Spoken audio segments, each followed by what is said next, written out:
যেই বেটা এদেশে গায়ে হলুদ চালু করেছে ওর কথা বলছে।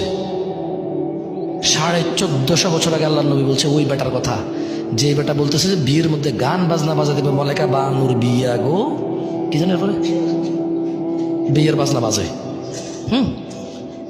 যেই বেটা বিয়ের মধ্যে চিন্তা করছে যে এরকম একটা জিনিস বাজানো দরকার, ওই বেটার কথা বলছে।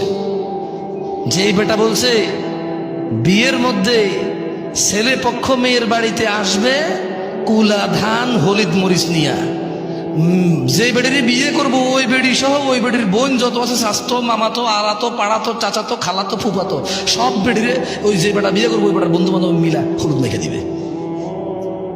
ওর কথা বলছে যে এটা চালু করছে, ওর কথা বলতেছে যে বলেছে রেস্টুরেন্টে গান বাজাইতে হবে তাইলে কাস্টমার টিকে থাকবে, ওই বেটার কথা বলছে।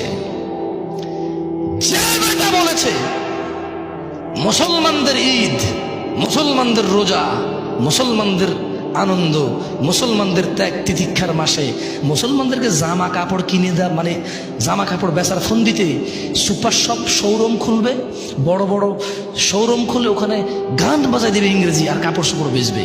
হ্যাঁ, মুসলিমরা পাগল হয়ে গেছে, সারা মাস রোজা রেখে জামা কাপড় কিনতে যায়, গান না শুনলে মুসলিমরা পাগল হয়ে যাবে, এদেরকে গান শোনাও, ভালো করে তোমার কাপড় চোপড়ের দোকানে গান বাজায় দাও, মৃদু সাউন্ডে ইংলিশে এভাবে ইংরেজিতে গাইবে, কিছু তোমার বুঝে আসবে না।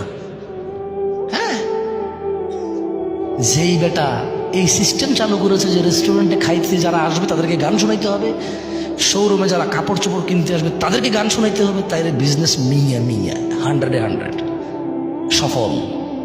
ওই বেটার কথা বলছে।